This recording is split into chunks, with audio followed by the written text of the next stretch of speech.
Now, unlike a lot of the tech roundup videos that you're going to see this year, this video is not sponsored by anybody. I'm not being paid to promote any product at all. All of these are truly products that I actually have tried, used, and really like. In fact, some of them are from years ago that are still relevant and freaking good today. A lot of these things were purchased and not sent to me by companies. This is about as unbiased as it gets. If you want to check anything out, there are links to everything I mentioned down below. Yo, Josh here. This is my favorite tech and gear of this year. Let's go ahead and start with the desk. So I finally decided to grab this, which is an LG C3 42-inch TV. Now, this I'm actually using as a computer monitor. A couple years ago, I got the LG CX 48-inch version, and I think that's been great. But honestly, it's a little too big, and it doesn't fit a lot of desk setups that I really want it to. And I've been just kind of eyeballing this 42-inch since it came out, and I finally decided to pull the trigger and see what it's all about. Right now, it's 120 hertz, 4K OLED. It's color accurate with low input lag of less than 1 millisecond. There are so many good full reviews of this on YouTube. It's just a great overall monitor for gaming and productivity. I think it's a 10 out of 10 for sure. Games feel huge and massive. Content feels vivid and alive and big. And just your general screen real estate for productivity is just unbeatable. Now, if you can get your eyes off the insane monitor, you'll see the Wooting 60HE keyboard. If you don't know, this keyboard is actually crazy. This is probably technically one of the top keyboards out there at any price, and it all comes down to the crazy switch technology. These have actual real legitimate analog switches with custom actuation points per key, something called rapid trigger, which actually notices when you release the key, and you can swap the PCB into a custom case if you want. It's freaking sick. Occasionally when I go wireless though, I bring out my trusty G915, which has that Lightspeed wireless tech and these clicky keys. It's really nice. Now, if you've been following this channel, you may have noticed that I'm not bringing up my custom Bad Seed Tech board, which is a GMMK Pro. This board was honestly super sick and I loved using it, but it developed a really bad double click issue on the space key and it just kept getting progressively worse. So I had to phase it out, which sucks. I'm in the market for a new TKL custom keyboard. If you know a good one, drop it in the comments, please. The mouse is a Logitech G Pro X Superlight. There are better technical mouses out there these days, but these actually really fit my hands super well, so I keep using it. This one's finished in red. They also make white and black. If you're looking for a cheaper alternative, because these are pretty expensive for a gaming mouse, the G305 is still really excellent, and it's only about $30. All this is being powered off of my computer, which is the classic H710 case. Inside it is a 3090, and I just upgraded this year to a 5800X 3D chip. So that's been great. One of the last little tech items that I have is these micro USB to USB-C adapters. You'd be surprised at how often you want to use these, and it's just good to have these around. It's like $5 for a set of them. They're really nice to have when you need them. There are a couple things on my desk setup that I haven't changed all that much. I'm still using the Genelec G1s. Those are awesome. This year I did a review for the T10 Encores, which are fantastic and are actually what's on this particular desk setup right now. Those things are great and come at about half the price of those G1s. For little mini speakers, they kick ass. Tons of features. I have a full review of this one. My relationship with EDC kind of ebbs and flows. And this year in my life has been so chaotic and hectic that I've really enjoyed minimizing the amount of stuff I carry. So right now, my current EDC is actually really boring, but I do have a couple good recommends, and here they are. Now, this is the Alpaca zip pouch. My friend Tyler turned me on to these, and these are definitely great for anyone who's really into EDC. If you need a ton of storage slots, a high-vis interior, and like an overall cool-looking build, this is a pretty sick wallet. It's built really well for the price tag. As far as EDC goes, this is actually a pretty good deal at only $30, because some of that stuff gets like wild expensive. The knife recommendation is, of course, a classic Benchmade 940. Great pocket knife. This year, like I said, I've really enjoyed minimizing everything. The Alpaca did end up getting swapped for this smartish phone wallet case. It's just extremely minimal. It holds about 3 to 4 cards comfortably, but it's one of the slimmest overall profiles that also is protective. And the Benchmade got swapped for a slimmer Kershaw Leak pocket knife. The watch, honestly, I don't wear a watch all that much. It's usually just for videos or times where I need to dress up a little bit. This is a Seiko Turtle SRP E93, and this one has a aftermarket Blue Shark strap for it. Like I said, I keep stuff pretty minimal. This is the only analog watch that I actually own.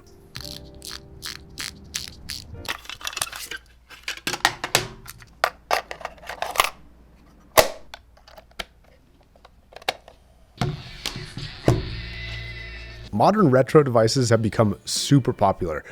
This is an all aluminum cassette player from a company called We Are Rewind, and holy shit is it satisfying to use.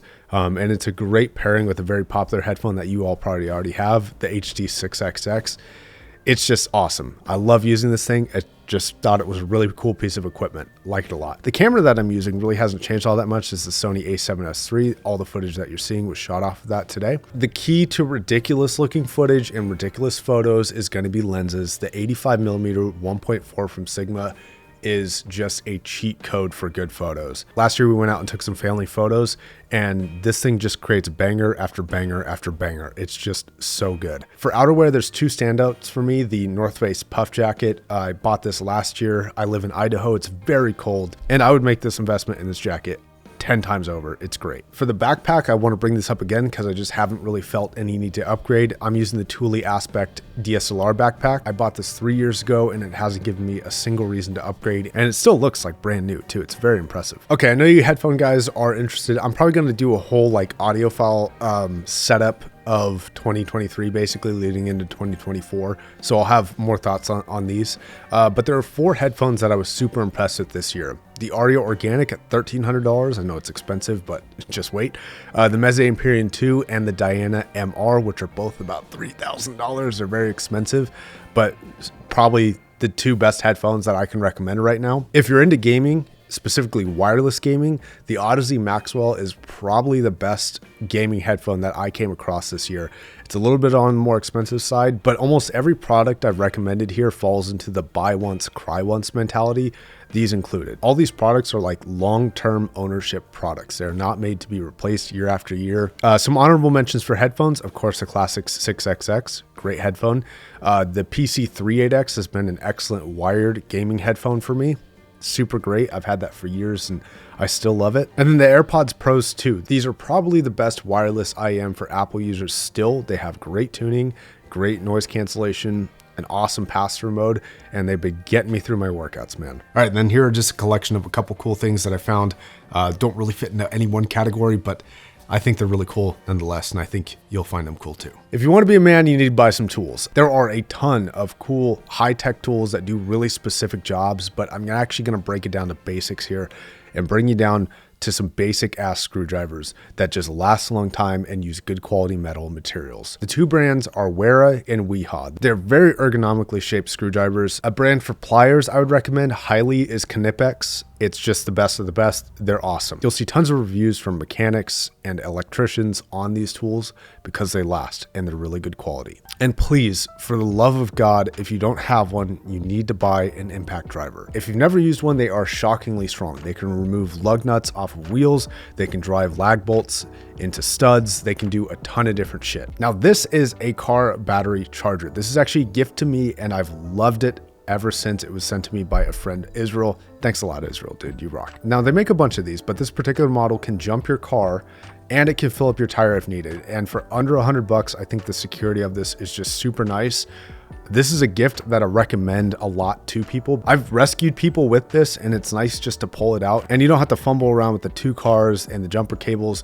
You just plug this straight into red and black, turn it on. You can let it sit for like 20 seconds and it will start your car.